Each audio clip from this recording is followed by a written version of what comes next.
Bom dia, meu nome é Tácito Cury. Eu sou um sobrevivente. Eu sobrevivi a um dos piores atentados da nossa história, catástrofe do World Trade Center. Em 2004, eu sobrevivi ao tsunami. Em 2008, eu sobrevivi a uma das piores crises financeiras que abalaram todos os mercados. E desde os 17 anos, eu venho sobrevivendo, longe de casa, de um lugar chamado meu espaço, meu lar. E hoje eu trago para vocês 5 lições para compartilhar com vocês. 5 lições que me ajudaram a sobreviver nesse mundo aí afora. Para que vocês possam, se vocês precisarem um dia, aplicar na sua vida.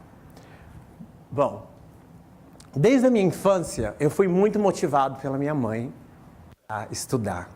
Ela conseguiu mudar a minha vida e fazer com que a escola não fosse um lugar chato, que realmente fosse um lugar de recreação. Então ela me colocava em tudo quanto que era curso, tudo quanto que era oficinas. Eu fazia tudo, desde curso de teatro, música, folclore, dança. Só os cursos de datilografia, fiz uns 3 cursos de datilografia naquela época. A, S, D, F, G. Porque eu não conseguia nota boa.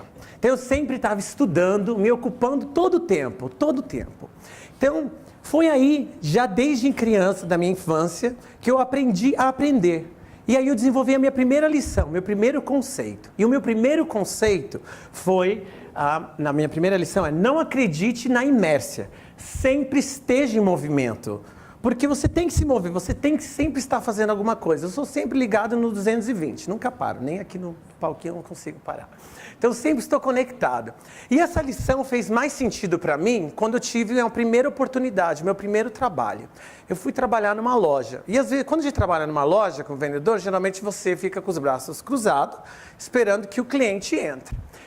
Dependendo do movimento da loja. Eu fiz o contrário, eu fiz uma sinergia de dentro para fora. Eu comecei bagunçar o arrumado, desorganizar o organizado. Eu começava a desdobrar as roupas e andar de um lado para o outro, para que as pessoas lá fora vissem que estava acontecendo algum movimento, alguma promoção, e entrassem e comprassem alguma coisa. Então eu ficava criando movimento. Essa era sempre a minha ideia.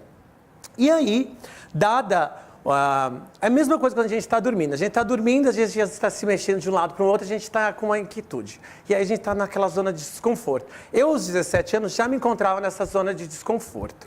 Aí, dado um domingo, porque domingo geralmente é dia da gente comer macarrão, pelo menos eu, comer macarrão, e assistir o Silvio Santos. E o Silvio Santos vinha com aquela martelando na cabeça da gente. Se um dia vocês forem para Nova York, não esqueça de visitar a famosa Berta Brasil Boutique. Não sei se vocês se lembram. E aí, eu falei, eu já sei para onde eu vou. Eu vou para Nova York. É para lá que eu vou. E eu acabei indo para Nova York. Mas aí eu me planejei, eu organizei a minha vida inteira, por causa daquele comercial que eu ouvia, que é para lá que eu ia. E aí vem a minha primeira dica para vocês. Quando vocês tiverem um objetivo muito grande, muito complexo, mudar de país, algo muito difícil, vocês têm que ter metas claras, definidas, sustentáveis, estrutura e bem parrudas. Muita gente me fala, olha, Tácito, você conhece 122 países, meu sonho é viajar, ir para fora. Mas sabe, aí eu falo, que bom, o que você quer fazer lá fora? Aí eles falam, eu quero dar uma qualidade de vida melhor para minha família e para mim. Aí eu falo, olha, isso aí você tem que dar uma qualidade de vida melhor para sua família, onde quer que você esteja, aqui na China, na Coreia, você tem que ir para lá com metas bem definidas. Eu, aos 17 anos, já sabia o que eu queria. Eu fui para lá com 3 metas bem claras e definidas. Eu não fui lá perdido. Eu fui lá porque eu queria um carro de uma marca bem específica, eu queria estudar teatro numa escola já decidido, e eu queria aprender inglês, mas eu não queria aprender inglês para falar inglês, eu queria aprender inglês para lecionar, para dar aula de inglês. Então eu colocava esses objetivos impressos atrás da minha porta, e todo dia quando eu me levantava eu via esses objetivos para me dar ânimo, porque às vezes, claro que não é tão fácil assim. Então eu fui para os Estados Unidos. E aí eu comecei a desenvolver, aprendi o idioma, e conforme você vai aprendendo, e é o que eu falo para vocês, eu consegui avançar, evoluir na minha vida profissional, porque eu comecei a dominar as regras do jogo, que vem a minha segunda lição. No meu caso, a regra do jogo, o meu jogo era aprender inglês. Era meu cartão de visita. Eu precisava falar bem, eu precisava dominar. Então, conforme eu comecei a dominar, conforme eu comecei a aprender inglês, eu comecei a ter mais oportunidades. E aí eu comecei trabalhando, eu saí do serviço braçal e comecei a trabalhar numa primeira escola. Aí eu comecei a trabalhar numa primeira escola, comecei como recepcionista e terminei como diretor de marketing. E numa startup, a gente faz de tudo. E aí, como eu sabia dar aula de inglês, porque eu tinha aprendido inglês nesse longo tempo, eu acabei também dando aula de inglês para todo mundo, gente de todas as nacionalidades e raças, etc. E essa unidade, essa escola tinha dois locais, uma dentro do World Trade Center e uma em outra unidade. E um dado dia eu estava indo trabalhar, e aí, só que esse dia era o dia 11 de setembro. E eu estava no meu dia normal, indo trabalhar. Quando eu cheguei no saguão do World Trade Center, eu vi um agito, uma correria. Para mim, eu pensei que fosse um filme, porque em Nova York a gente não sabe quando está gravando o filme ou quando é uma correria. Eu continuei a minha rota. Quando eu tinha que trocar de elevador, eu já vi pessoas ensanguentadas e uma gritaria. Aí eu falei, eu não vou continuar, eu não vou pegar o elevador. E aí eu peguei as saídas de emergência e comecei a descer as escadas. Quando eu já cheguei de novo no saguão, eu já vi que não era mesmo filme, o que eu tinha pensado. Era uma cena bem real. E aí eu comecei a correr, como todo mundo. Quando eu já tinha saído, eu olhei para cima e eu vi uma chuva de papéis em um buraco tremendo em uma das torres.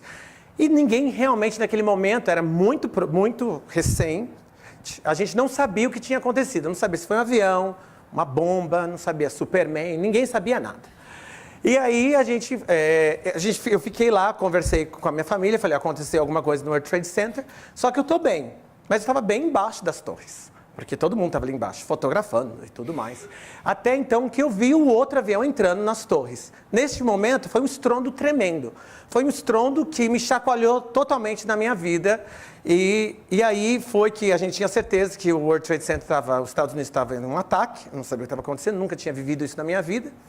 E eu começava a perceber as pessoas conversando com outras pessoas lá em cima, que estavam se queimando.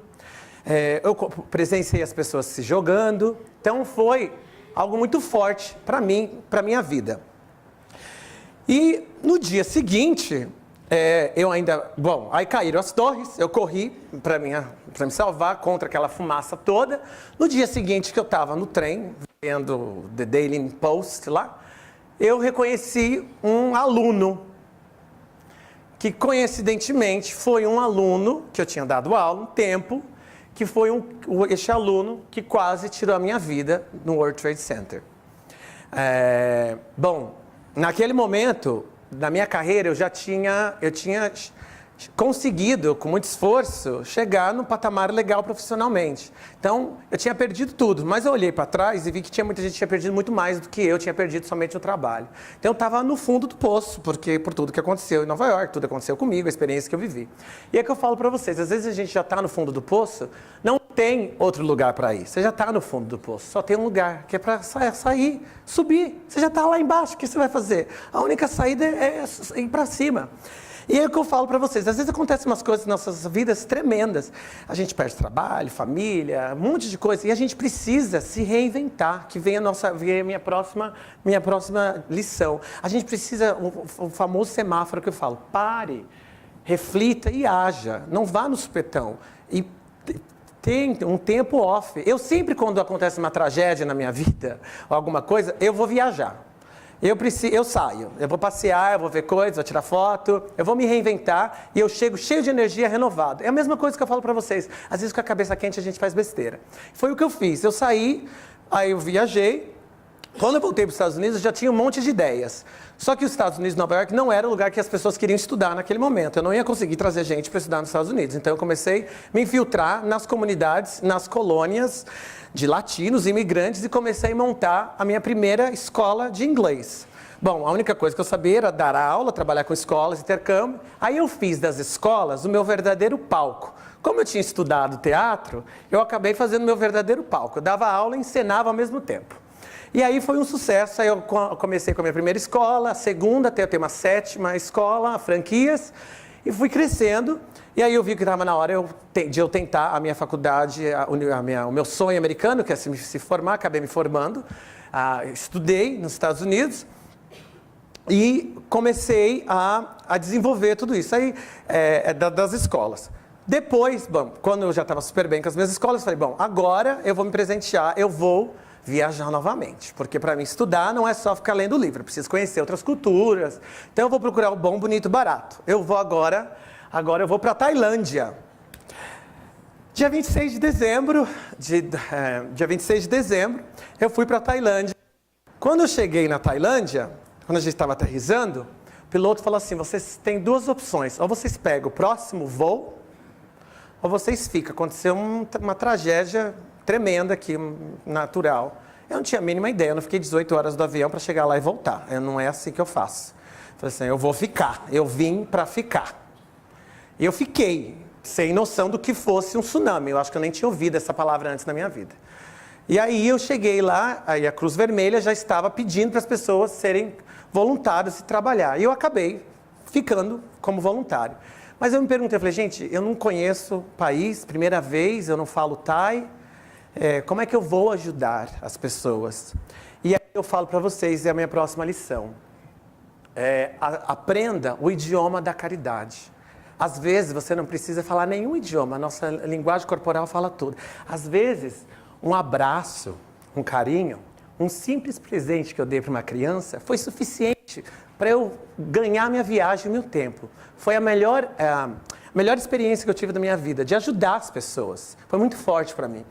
E essa experiência, ela me inspirou a querer estudar mais. Aí eu acabei saí da Tailândia e acabei viajando, acabei me formando em Relações Internacionais de Diplomacia, porque eu queria me envolver com mais organizações. Eu senti que aquela experiência que eu tive da Tailândia, que eu precisava crescer pessoalmente, profissionalmente, mas não só eu.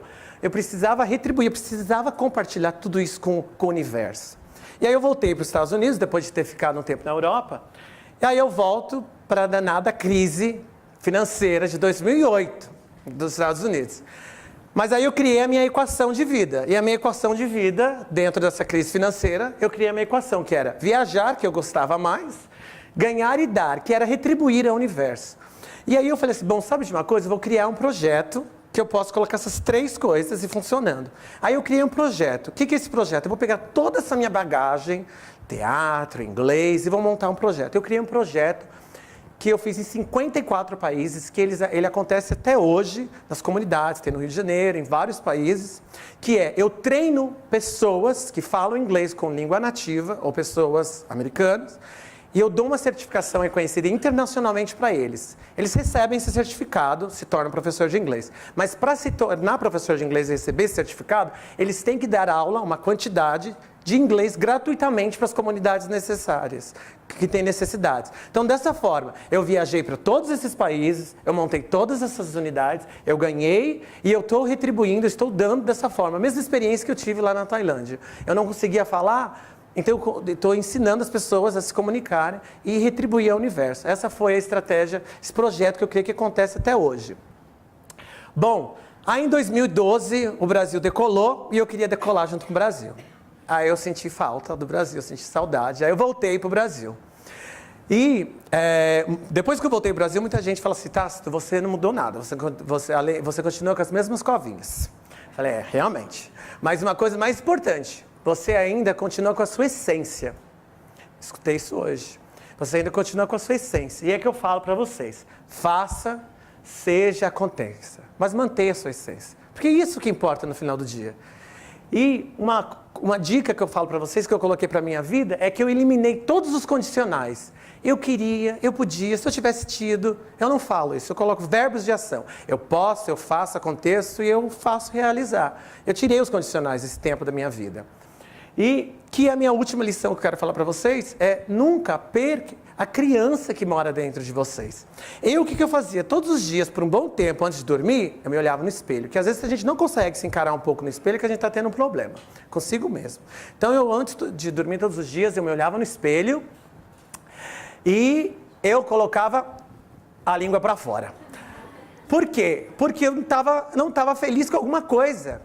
Então aquela língua me dizia que eu estava me dando a língua para fora porque eu tinha que mudar alguma coisa. Eu tinha que fazer alguma coisa para mudar. Faça esse exercício, olhe no espelho, veja se tem alguma coisa e mude. O importante é você ser feliz. Você tem que fazer alguma coisa que te faça feliz. Você não tem que fazer algo para fazer os outros felizes, é para você fazer feliz. Se você está feliz como você é, do jeito que você é, o que você faz, está ótimo. Então, eu não gostava de algo, queria mudar, não estava feliz. E eu sabia que a partir daquele momento que eu colocava a língua para fora, eu tinha o tempo todo, a partir daquele momento, a minha vida inteira para poder mudar. Que eu não ficava, aqui vem a próxima dica, que não fique contemplando os dias vividos. Pense que a partir daquele momento, até em diante, você pode mudar tudo. É você que domina, é você que cria o seu futuro. E para concluir, a minha última dica é que a alegria não é um estado do espírito, é uma opção de vida. Muito obrigado.